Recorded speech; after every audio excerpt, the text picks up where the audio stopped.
Hello, and welcome to Growing Resiliency Within a Trauma-Informed Lens, E-Learning 101. This training will take approximately 25 minutes of your time. In this e-learning, you will hear from our client partners who will share their personal experiences of trauma and their encounters with a trauma-informed system.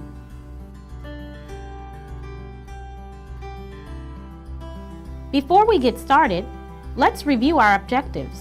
By the end of this training, you will be able to describe trauma and resiliency and why they are critical to Live Well San Diego, identify a trauma-informed system of care, recognize the science of resilience and the 3 core building blocks, describe the power of healthy relationships and behaviors that build healing relationships, and identify resources and ways to support healing and resiliency.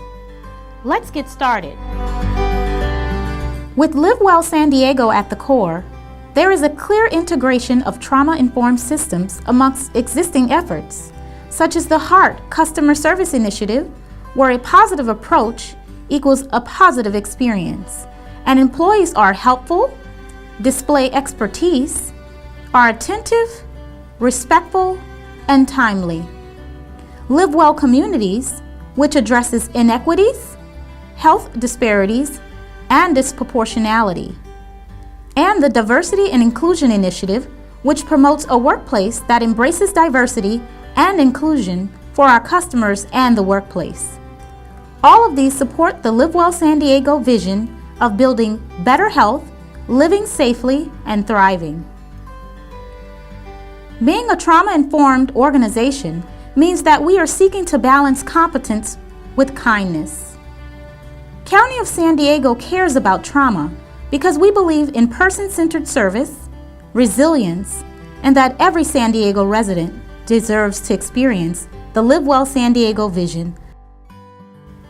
Guided by the principles of trauma-informed care developed by the U.S. Department of Health and Human Services, best practices and research, such as the Adverse Childhood Experiences Study, or ACEs study, which outlines the link between trauma and health outcomes, makes us aware of the influence that trauma has on health and well-being. We'll review a short video on ACEs later in the training. So you may ask, what is trauma? It's trauma-informed. I'm familiar with the trauma-informed system, the different types of trauma, from acute, vicarious, chronic, complex. It's actually how me and my family were able to heal. There are many different types of trauma and ways of defining trauma. Individual trauma results from an event, series of events, or set of circumstances that is experienced by an individual as physically or emotionally harmful or life-threatening. What is most important to recognize is that individual experience and perception is key in determining whether or not something is traumatic to a person. We can't assume that our own personal trauma experience is the same for others. Everybody's trauma is different. Like what I deem as trauma and what anybody else deems as trauma is something totally different. Like my experiences of being shot, I've been shot a couple times, and to me, that was my life, so it wasn't as traumatic as it would be to someone else on the outside that would hear that. They would think, whoa, like you've been shot. And for me, it's not as much. So I think trauma-informed is different for each person. Trauma can originate from a variety of events, and everyone responds differently.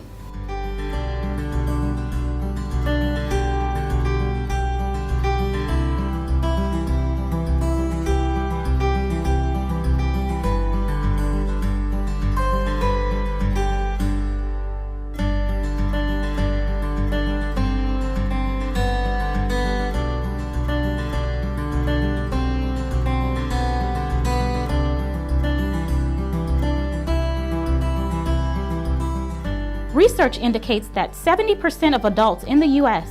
have experienced some type of traumatic event at least once in their lives. That's more than 223 million people. In public behavioral health, over 90% of clients receiving services have experienced trauma. Trauma is a risk factor for nearly all behavioral health and substance use disorders. More than a third of youths exposed to community violence will experience post-traumatic stress disorder, or PTSD, a very severe reaction to traumatic events. The rate of PTSD is nearly triple for that of sexually abused children. Trauma, also known as complex stress, affects brain functioning. There is healthy and unhealthy stress. Stress can be categorized in three ways: positive, helping to guide growth; tolerable, while not helpful, will cause no permanent damage; and toxic, which is sufficient to overcome coping mechanisms and lead to longer-term impairment and illness. Stress causes the release of a hormone called cortisol, and too much of it is not a good thing. Excessive complex stress damages memory, impairs motor skills, disrupts the immune system, destroys brain cells. Evidence shows that chronic stress causes premature brain aging. Consistent stress levels causes the fight, flight, or freeze mechanism to remain activated, which blocks out the stressor but raises the heart rate and blood pressure. The fight or flight response is an extremely adaptive and useful mechanism when, for example, you encounter a bear in the woods and you need to get away quickly. The stress response causes the release of cortisol into the bloodstream. Higher and more prolonged levels of cortisol in the bloodstream, like those associated with chronic stress, have been shown to have negative effects, including impaired cognitive performance, high blood pressure, and lowered immune response. When I came into the police department, I felt uncomfortable. My nervous system was out of whack. I was sweating. Symptoms of trauma manifest in 4 different areas: emotional, behavioral, physical, and cognitive.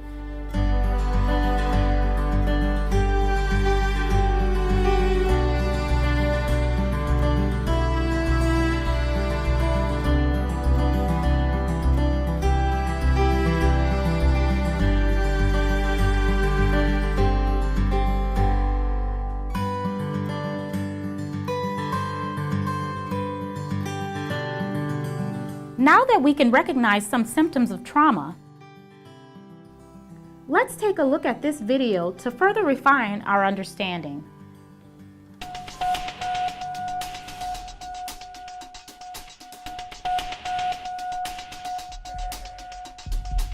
What does your parents' divorce have to do with your risk for heart disease? If your mother had a drinking problem when you were growing up, are you more likely to suffer from depression as an adult? Here's what you should know about ACEs. ACEs stand for Adverse Childhood Experiences, extremely stressful events that can happen to a child growing up. Some experiences are so stressful that they can alter brain development, as well as the immune system, increasing the risk of lifelong health and social problems in adulthood. The term comes from the Adverse Childhood Experiences Study, landmark research that shed new light on the root cause of everything from stroke and liver disease to substance abuse and mental illness. In the late 1990s, an epidemiologist from the Centers for Disease Control and a preventive medicine doctor at Kaiser Permanente set out to understand the association between childhood experience and lifelong health. They asked over 17,000 people in the Kaiser Health Plan in San Diego about their health history, as well as difficult questions about their experiences growing up.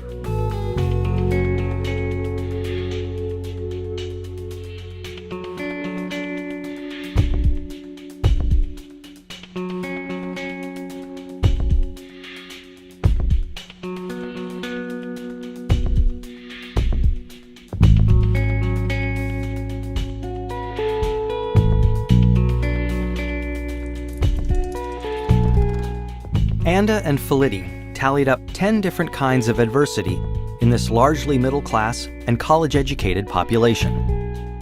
They were stunned to see how common ACEs were. 21% of all respondents were sexually abused as children. 19% grew up with someone who suffered mental illness. 28% had been physically abused. And 2 out of 3 respondents had experienced at least one ACE. The researchers next looked at how someone's ACE score, or the number of adversities they experienced, related to a wide array of serious health and social problems. They saw that the more ACEs someone had, the greater their risk for poor outcomes compared with someone with no ACEs. Someone with an ACE score of 4 had twice the risk of heart disease and cancer. Someone with an ACE score of 5 had an 8 times greater chance of being an alcoholic. And those with an ACE score of 6 or more, on average, died 20 years earlier. With every major problem they looked at in the ACE study, the risk went up for each additional adverse experience in childhood.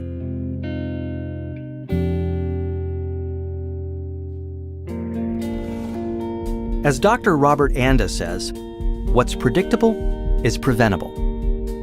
It's important to remember that ACEs are not destiny.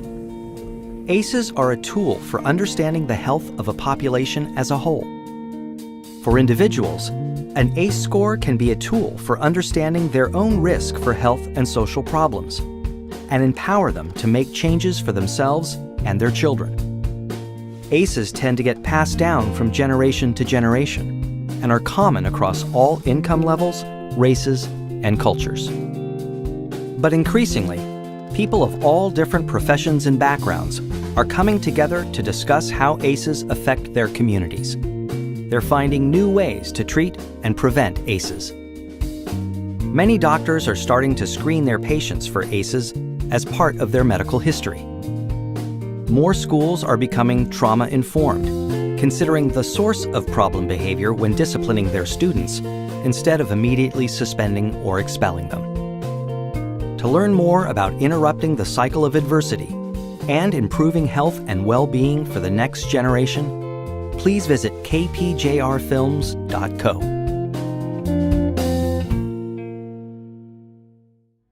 In part 1 of this e-learning, we've explored a lot of information on trauma. Consider before continuing on to part 2, taking a moment to check in with yourself and practice self-care if needed. You may stretch, breathe, reflect, or take care of yourself in your own way. Being trauma-informed involves being self-aware of how this information may be impacting you. As stated in the video, ACEs are not destiny. I want to introduce you to the other side of the coin of trauma.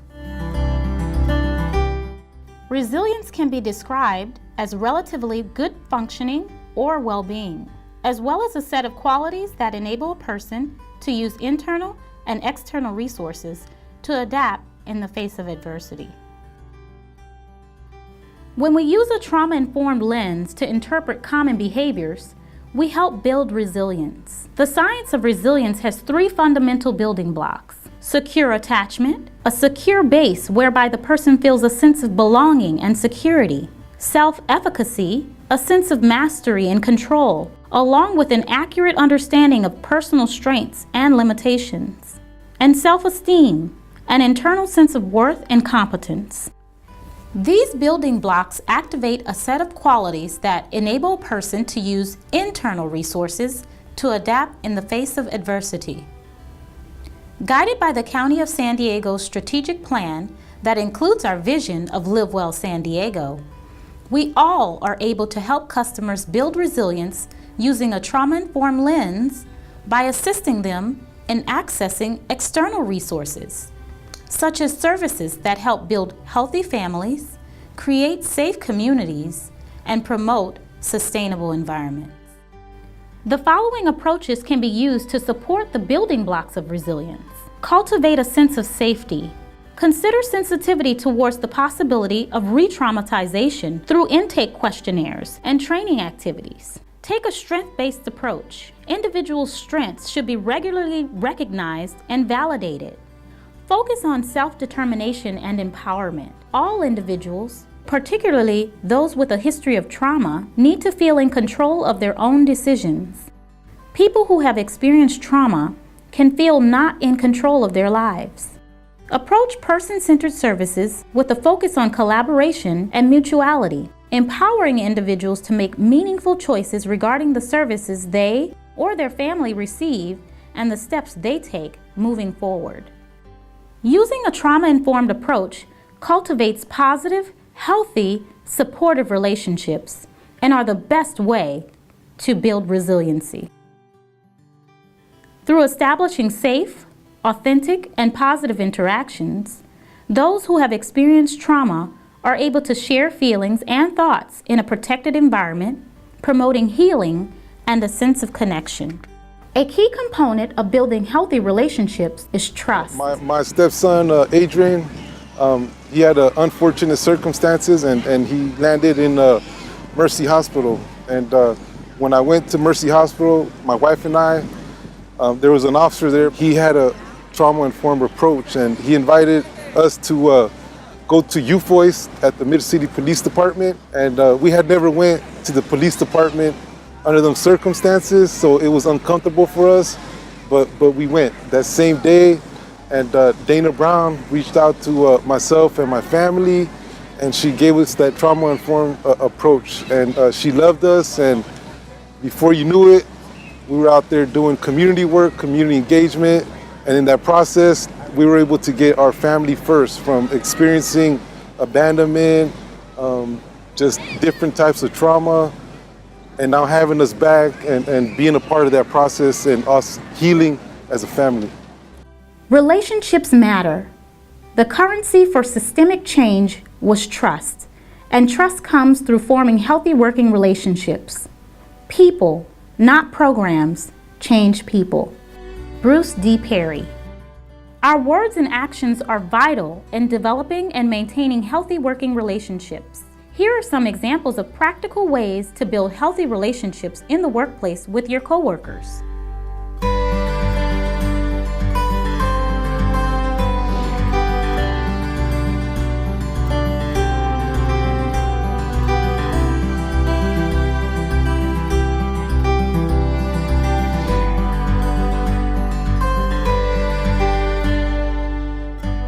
When interacting with people who have experienced trauma, assume a neutral position, avoid opinions, remain non-judgmental, refrain from giving advice, give information instead, practice acceptance, view challenging behaviors as coping skills.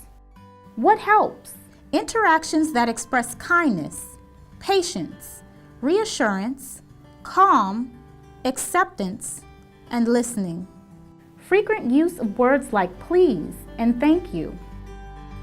What hurts? Interactions that are humiliating, harsh, impersonal, disrespectful, critical, demanding, or judgmental.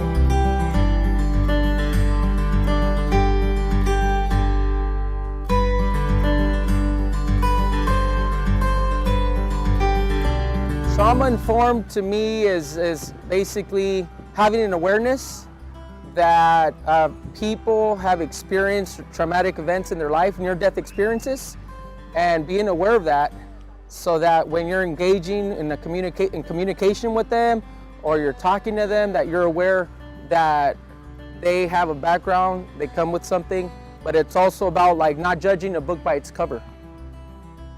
People who have experienced trauma have the first-hand knowledge and experience of what has happened to them and how it affects them.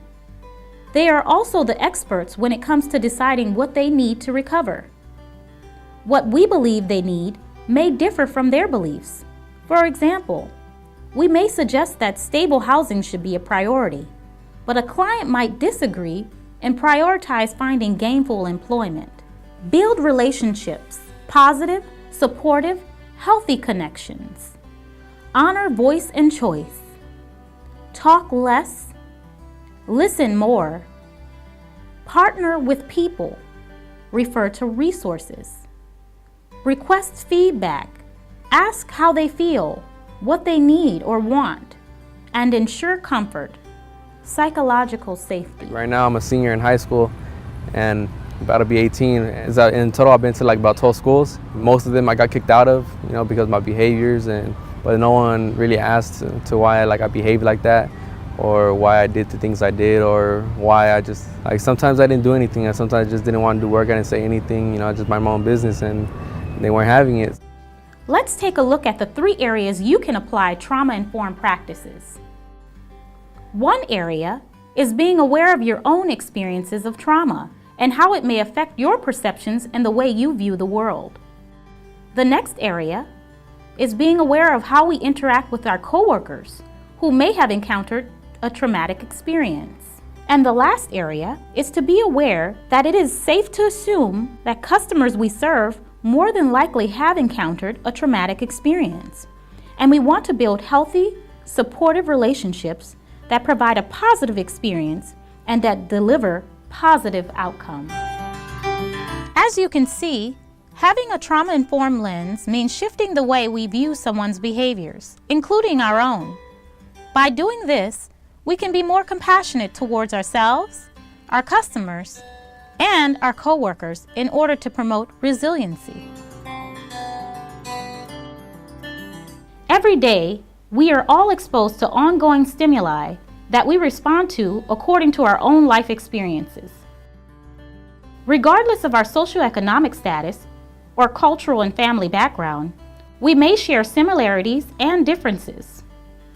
You can come from the same family, live in the same environment, and interact with the same people.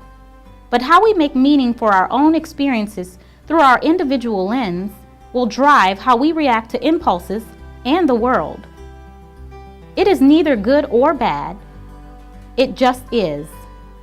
It is nothing to be judgmental about, rather to be aware, informed, accept, and understand. Experiencing a traumatic event can change the way a person perceives the world. Whether trauma is caused by a single event, such as a natural disaster, or by a repeated or prolonged exposure to abuse, an individual's thoughts, feelings, and behaviors are filtered through that experience and perspective. Increasing your awareness about the trauma a person has experienced and the impact can help you when a disruptive encounter arises. As you sharpen your understanding of the person's experience, the relationship with the individual will strengthen, and the stronger the rapport can result in more successful interventions. Here are some examples of using a trauma-informed lens to interpret common behaviors of a person who has experienced trauma.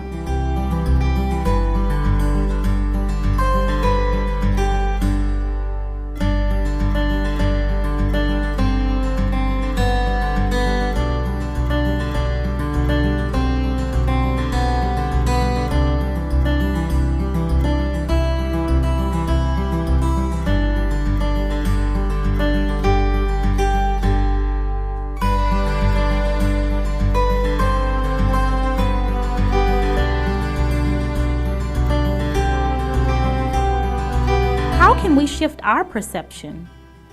By asking the questions, what are my triggers? What are my coping strategies? If an individual shows up to their appointment under the influence of alcohol or other substances, are they trying to numb feelings and sensations, or just trying to make it through the day? What about a customer who is displaying aggressive behavior and demanding services that they want? Have they experienced being in an environment where they or their family's needs were not met regularly? For example, war, domestic violence situations, or extreme poverty. It may be the only way they know how to access resources to survive. Remember that being trauma-informed does not mean accepting verbal or physical abuse from a customer.